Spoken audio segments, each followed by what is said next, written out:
اگلا سوال ہے، میں حافظ قرآن ہوں اور 15 سال سے بریلوی مسجد میں تراویح پڑھا رہا ہوں۔ اگرچہ میں پیدائشی طور پر بریلوی تھا، لیکن بچپن ہی سے مجھے بریلویوں کی چند رسومات غلط لگتی تھی۔ لیکن مجھے کوئی عالم ایسا نظر نہیں آتا تھا جو تمام فرقوں سے بالاتر ہو کر سچ کو سچ اور جھوٹ کو جھوٹ کہے۔ اسی دوران مجھے یوٹیوب کی برکت سے انجینئر محمد علی مرزا بھائی کا تعارف ہوا، اور یوں اللہ تعالیٰ نے مجھے فرقہ واریت سے نجات دلا دی، الحمدللہ۔ اب تو میں بھی صحیح بخاری اور صحیح مسلم میں موجود طریقہ نماز کے مطابق رفع الیدین سے نماز پڑھتا ہوں، لیکن ایسی صورتحال میں مجھے بریلوی مسجد میں نماز تراویح پڑھانے کی قطعاً اجازت نہیں ملے گی۔ دوسری طرف مجھے 15 سال سے تراویح سنانے کا جنون ہے، ایسی صورتحال میں مجھے گائیڈ کریں کہ میں کیا کروں۔ بڑا مشکل سوال ہے جی، یہ حقیقت بات ہے۔ یہ تو رفع الیدین کر رہے ہیں نا، یہ صرف اپنا عقیدہ شو کر دینا کہ میں بریلوی سے دیوبندی ہو گیا ہوں، اور نماز اس طریقے سے پڑھتے رہیں تب بھی ان کو انفی مسجد میں اجازت نہیں ملے گی۔ یہ تو ڈفرنس ہی بہت بڑا آ گیا ہے، اور یہ بہت بڑا المیہ ہے کہ یہ مسجدیں فرقوں کی بنی ہوئی ہیں۔ باقی ان کے یعنی شوق کی ہم قدر کرتے ہیں۔ نماز تراویح اللہ نے ایک ذریعہ رکھا ہے ایک حافظ کے لیے کہ اس کو قرآن بھولے نہ، کم از کم سال میں ایک دفعہ تو وہ روٹین کے ساتھ اس کو سنائے۔ اس میں ان کو پہلا مشورہ یہ دوں گا کہ یہ کوئی اہل حدیث مسجد تلاش کریں، لیکن اس مسجد میں جاتے ہوئے میرا نام نہیں لینا اپنے اینڈ سے، ٹھیک ہے؟ کیونکہ اہل حدیث مسجدیں بعض اوقات ایسی مل جاتی ہیں جن میں کوئی آپ کو یعنی قرآن سنانے والا نہیں ان کو مل رہا ہوتا، بیچارے ادھر ادھر ذلیل بھی ہو رہے ہوتے ہیں، بعض اوقات دوسرے شہروں سے آ کے لوگ پڑھا رہے ہوتے ہیں، تو ہو سکتا ہے امید ہے کسی اہل حدیث مسجد میں ان کو یعنی 2 سنتوں پہ عمل کریں گے، ایک تو رفع الیدین سے نماز پڑھ رہے ہوں گے، اور دوسرا سنت کے مطابق 11 رکعت پڑھائیں گے۔ وہاں تو ان کو 20 پڑھانی پڑنی تھی، اور اگر وہ وہی پڑھانے دیتے ہیں رفع الیدین کے ساتھ یہ پڑھنا چاہتے ہیں تو 20 بھی پڑھا دیں، کوئی حرج نہیں۔ ہم تو یہ نہیں کہتے ہیں کہ بھئی، ہم کہتے ہیں اصل مقصد قرآن ہے، آپ جتنی مرضی پڑھیں، میرے اس کے اوپر کلپ ریکارڈڈ موجود ہے۔ نبی علیہ السلام کا عمومی عمل جو ہے وہ 11 رکعت ہی ہے۔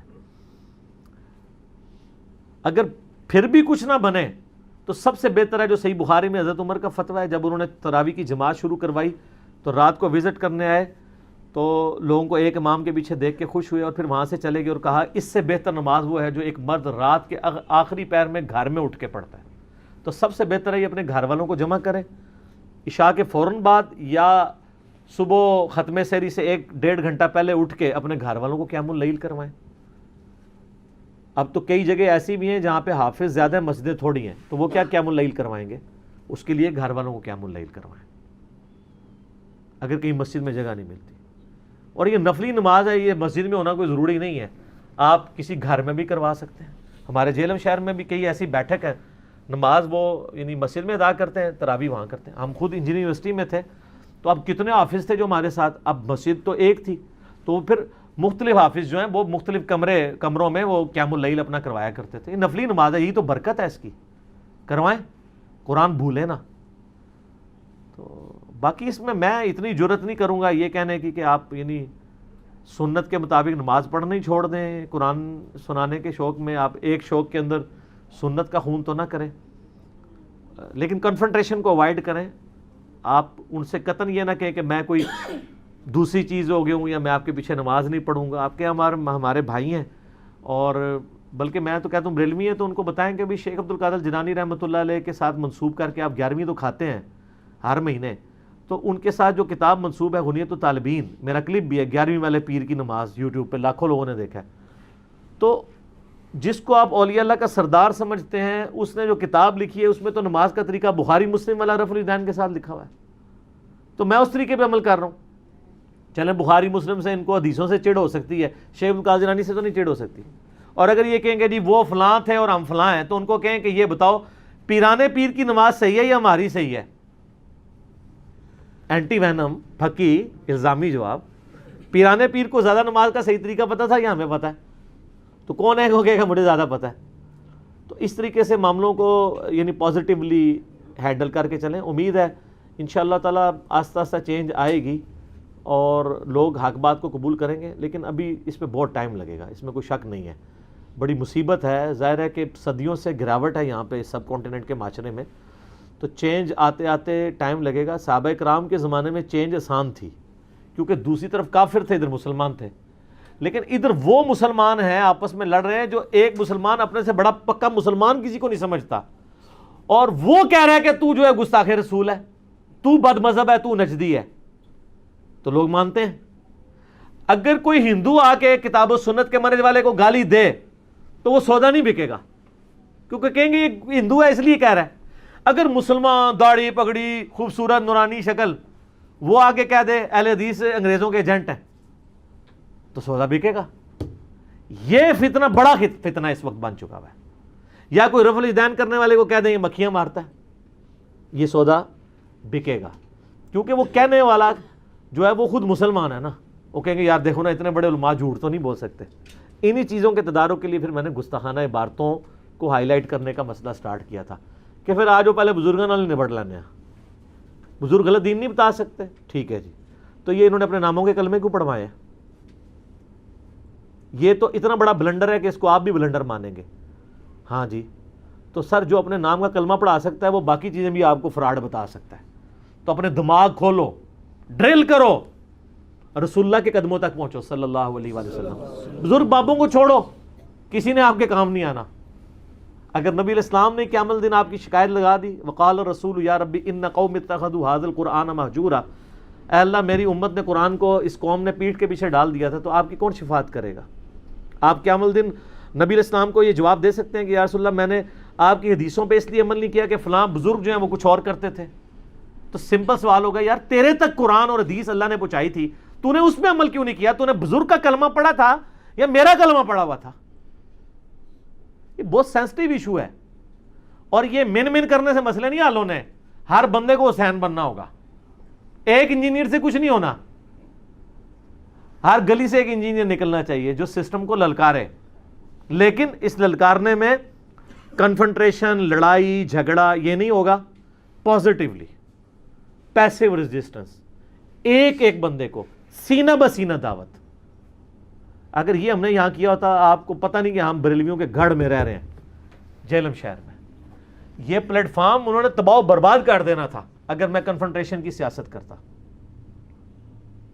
آپ دیکھ لیں، میں بندے کا نام نہیں لیتا، ایک اہل حدیث کے بہت بڑے مناظر ہیں پاکستان میں، ان کو ایک ہمارے بھائی ملنے کے لیے گئے تو وہ اپنے شاگردوں میں بیٹھے ہوئے تھے، ویسے میرے خلاف انہوں نے کلپ بھی بڑے چڑھائے ہوئے ہیں،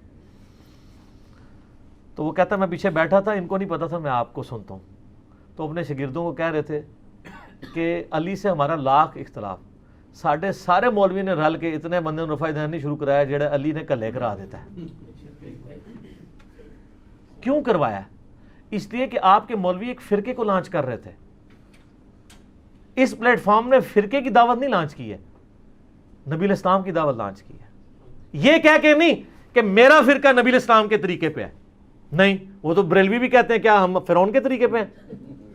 وہ کہتے ہیں ہمارے تو بڑا عاشق رسول نہیں، پگڑی ہم پہنے، مسواک ہم لگائیں، چٹے کپڑے ہم پہنے، کرتا آپ کے مولوی تو کالر والے کرتے پہنتے ہیں، ہم پہنتے ہیں یہ والے کرتے۔ ہم سے بڑا عاشق رسول کون ہے؟ ہر ٹائم مسواک یہاں سجائی ہوتی ہے ہم نے۔ آپ کے مولوی تو فرض پڑھ کے سائڈ پہ ہو جاتے ہیں، ہم تو تہجد اشراق چاش بھی نہیں چھوڑتے، اشادیاں بھی کلیز اس طرح رکعتاں پڑھ مار رہے ہیں۔ تو یہ سودا نہیں بکتا۔ آپ کو اپنے بزرگوں سے، اپنے فرقوں سے دستبردار ہو کے اسلام کی دعوت پیش کریں گے تو آپ کی دعوت چلے گی، ادروائز نہیں چلے گی۔ اور اہل حدیث کی دعوت کی ناکامی کی وجہ یہی ہے، ایک انہوں نے ایک فرقے کی بنیاد پہ دعوت لانچ کی، دوسرا انہوں نے اپنے بزرگوں کا دفاع کیا۔ جب ان کے بزرگ ہمام میں ننگے ہوئے، انہوں نے کہا ان کو چھوڑ دیں، بزرگ دوسروں کے ہی برے ہوتے ہیں۔ بزرگ پرستی جب آ جائے گی نا پھر مسئلہ خراب ہو جائے گا۔ جب بزرگ پرستی نہیں ہوگی پھر آپ نبی علیہ السلام کی دعوت پیش کر سکتے ہیں۔ تو یہ میں ان کو مشورہ دوں گا کہ اس میں سے کوئی ایک آپشن اختیار کریں، لیکن قیام اللیل نہ چھوڑیں، کیونکہ ظاہر ہے پھر یہ تراویح والا مسئلہ ان کے لیے مشکل ہو جائے گا قرآن کو یاد کرنا۔ 15 مصلے تو وہ سنا چکے ہیں، اور پھر بھی کوئی مسئلہ بھی نہ بنا تو آخری حال یہ ہے کہ کسی مسجد میں آپ سامع بن جائیں، انڈکلیئرڈ سامع، کہ کم از کم آپ خود ریپیٹ کرتے رہیں گے۔ ویسے کسی کو سنا لیں دن کے وقت اور رات کے وقت قیام میں، آپ سامع ہو کے سن لیں تاکہ آپ کا قرآن ریوائز بھی ہو جائے۔ تو یہ بھی ایک آخری حل ہے۔ تو ہمارے پاس تو یہ سارے میں نے آپشن رکھ دیے ہیں، لیکن میں آپ کو قطعاً یہ نہیں کہوں گا کہ ان لوگوں کی وجہ سے یعنی آپ یہ چیزیں چھوڑ دیں، کیونکہ یہ تو موسمی امام ہے نا، تراویح والے امام موسمی ہوتے ہیں، ہمارے یہاں پلیٹ فارم پہ بریلوی دیوبندی اہل حدیث کے علماء اور مفتی فون کر کے رابطہ کرتے ہیں کہ جی ہم کتاب و سنت کی بات قبول کر چکے ہیں. کتنے بریلویوں نے یہاں فون کیے, کراچی سے, لاہور سے. لیکن ہم رفع الیدین اس لیے نہیں کرتے, ہمیں مسجد سے نکال دیں گے. تو علی بھائی کیا کہتے ہیں؟ ان کو میں کہتا ہوں نہیں, تم اپنے نوافل کنڈی لگا کے اکیلے میں رفع الیدین سے پڑھو, جماعت کے ساتھ نماز بے شک بغیر رفع الیدین کے پڑھو, اس لیے کہ تم اس سے بڑی کاز کے لیے کام کر رہے ہو. تم خطیب ہو, امام ہو, پرماننٹلی تمہارے سٹوڈنٹس ہوں گے, کم از کم ان کا عقیدہ توحید ٹھیک کرو. رفع الیدین, آمین بالجہر, اصالِ ثواب, یہ چھوٹی چیزیں ہیں. اصل چیز عقیدہ توحید ہے. اس کو ٹھیک کرنے کے لیے اگر آپ کو وقتی کمپرومائز کرنا پڑتا ہے تو کریں, لیکن یہ میں اس کے لیے کہوں گا جو خطیب ہے اور پرماننٹلی مسجد کا کسٹوڈین ہے, جس نے سال بعد ایک بار مسجد میں گھسنا ہے نا, اس کی بات کسی نے نہیں سننی. اور تراویح والے مولویوں کی تو برت ہی نہیں ہوتی ہے, ان کو تو تقریب ہی نہیں کو کرنے دیتا. ان کے کوئی گڈ جیسچر دینے سے کوئی دین کو فائدہ نہیں ہونا. جو پرماننٹ خطیب ہیں, پرماننٹ امام مسجد ہیں, جو لوگوں کے ساتھ انٹریکشن میں رہتے ہیں, لوگوں کی سین سازی کر لیتے ہیں, ان کو اگر اس طرح کو کمپرومائز کرنا پڑتا ہے وقتی طور پہ تو وہ ضرور کر لیں. ان کا معاملہ الگ ہے, ان کا معاملہ الگ ہے. میں نے دونوں طرف بات کر دی کہ ہو سکتا ہے کچھ وہ والے لوگ بھی, چونکہ ادھر لوگ رابطہ کرتے ہیں, اور کیونکہ مجھے پتا ہے کہ یہ لوگ اگر اس طرح کریں گے تو ان کو مسجد سے نکال کے پرے ماریں گے, اور پھر ان کے پاس کوئی ایسا ہنر بھی نہیں ہوتا. لیکن جن کے پاس ہنر ہوتے ہیں, ہمارے بھائیوں سے ایک انڈیا سے ایک عالم دین نے رابطہ کیا فون کال کے ذریعے, وہ بریلی مدرسے سے پڑھے ہوئے ہیں اور وہیں رہتے ہیں, اور کہتے ہیں میں نے علی بھائی کی ویڈیوز دیکھی ہیں اور میں نے دعا صرف اللہ ہی سے ریسرچ پیپر پڑھا تو میں نے شرک سے توبہ کر لی. نماز سنت کے مطابق پڑھتے ہیں. پہلے تو میں سمجھے یہ میری مذاق کر رہے ہیں, میرے بھائیوں نے جب بتایا مجھے تو میں نے کہا ان سے ذرا یہ پوچھیں یہ کیسے ہو سکتا ہے. ان کا جی میں نے سارے بریلوی علماء جو ادھر کے تھے ان کو بلا کے دعوت دی, اور میں نے آپ کا ریسرچ پیپر دعا صرف اللہ ہی سے ورڈ بائی ورڈ پڑھ کے سنایا, جس میں آپ نے سارے غیر اللہ سے مدد مانگنے کے جتنے انہوں نے وسوسے ڈالے ہیں ایک ایک کا جواب دیا ہے. اور میں نے کہا یہ تو میں نے مفتی احمد جہاں نعیمی کی کتاب جا لاگ سامنے رکھ کے پمفلٹ لکھا تھا, جو انہوں نے کہانیاں کرائی تھیں میں نے ایک ایک کہانی کا جواب دیا ہے. تو کہتا ہے وہ 40-45 علماء تھے جو یہ مانتے تھے ہم مشرک ہیں, لیکن وہ اینڈ پہ کہنے لگے کہ یار اگر ہم نے یہ بات کی تو ہمیں مسجدوں سے نکال دیں گے. میں نے کہا تو تم نے کیسے بات کر لی؟ وہ کہنے لگا جی میرا جو ہے فرنیچر کا بہت بڑا بزنس ہے, میں تو پارٹ ٹائم عالم بناؤں, میری روٹی روزی اس کے ساتھ نہیں لگی ہوئی ہے, ان کو میرے چندوں کی ضرورت ہے, مجھے ان کی ضرورت نہیں ہے. میں نے کہا ہاں پھر واقعی مجھے اب سمجھ آئی کیسے ہو سکتا ہے, ایسے تو ہو ہی نہیں سکتا یار.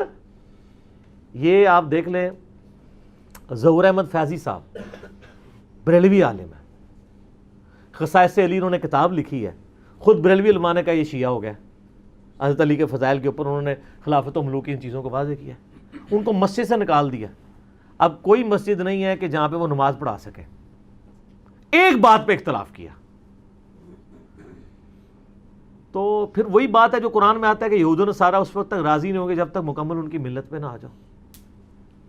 آپ یہی دیکھ لیں, آپ اہل حدیث دیکھیں میرے خلاف پورے جلسے کانفرنسز کرائیں گے, ان سے پوچھیں مسئلہ کیا ہے یار, توحید خراب ہے, قبر پرست ہے, مزاروں پہ جاتا ہے, کہتے ہیں نہیں کوئی مسئلہ نہیں ہے, بس یہ مسئلہ ہے ایک خلافت و ملوکیت, یہ باتیں ٹھیک ہیں کرنی نہیں چاہیے. آپ تو پہلے کہتے تھے توحید ٹھیک ہونی چاہیے, باقی چیزیں پہ کمپرومائز ہو سکتا ہے. اب آپ توحید ان ساری چیزوں پہ کر کے ایک بات سے اختلاف پہ, تو پھر آپ آپس میں کریں. آپ دیکھ لیں ان میں خود کتنی ڈویژن ہے. جماعت و دعویٰ ایک لادہ سے ہیں, ان کی اپنی مسجدیں ہیں, وہ ان کو اپنی مسجد دینے کے لیے تیار نہیں ہے, دوسرے ان کو دینے کے لیے تیار نہیں. آپ آپس میں اتفاق سلوک سے رہ کے بتائیں. فرقہ ایک ہو, ٹھی الگ ہو, نہیں. ڈاکٹر طیب القادری صاحب, الیاس قادری صاحب ایک فرقے سے ہیں, مسجدیں الگ ہیں. کسی کی جرت نہیں دوسرے کی مسجد میں جا کے نماز یا کوئی خطبہ دے کے بتا دے. فرقہ بھی ایک ہے, پھر کیا تکلیف ہے؟ مال پانی.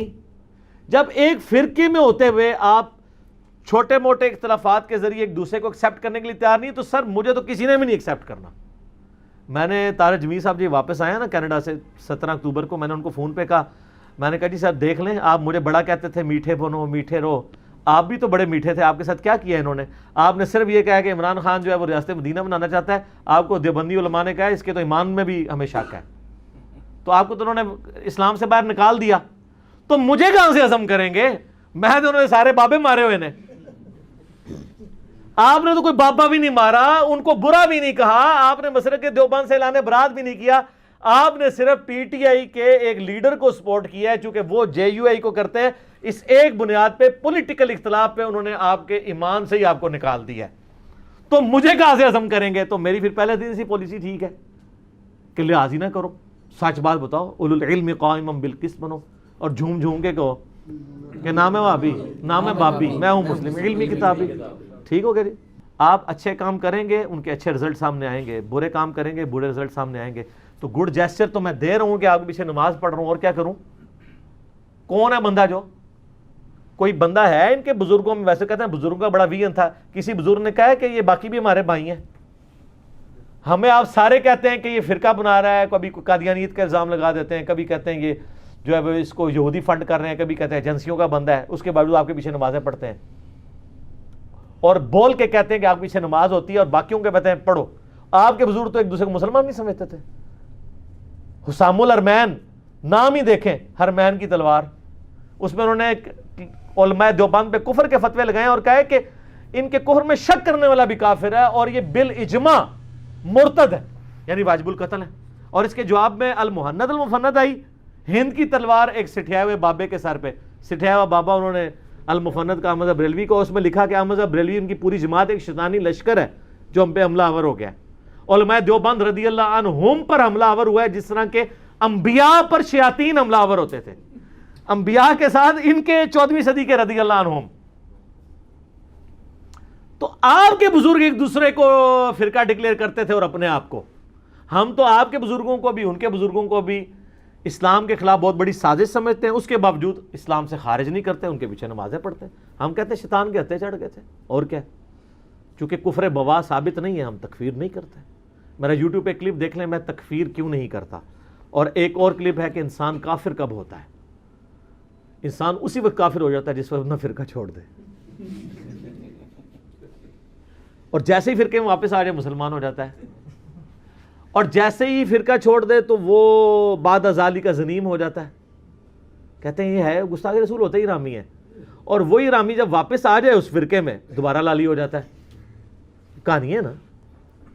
اب کتنے دیوبندی ہیں جو بریلوی ہوئے ہیں, وہ جب تک دیوبندی تھے اس وقت تک ان کے نزدیک حرامی تھے,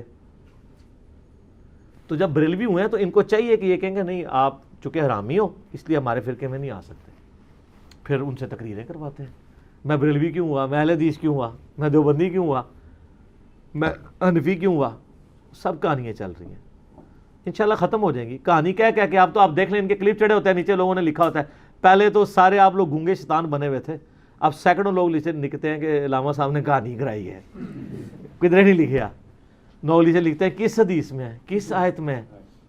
تو اسی لیے آپ ان کو ہاتھ پاؤں پڑے ہوئے ہیں, وہ کہتے ہیں یار یہ بہت فتنہ اٹھا ہے, دجال سے بڑا فتنہ اٹھایا ہے. دیکھیں نا, ٹھیک ہے, دجال سے بڑے فتنے تو علماء سو ہیں امت کے لیے. ٹھیک ہو.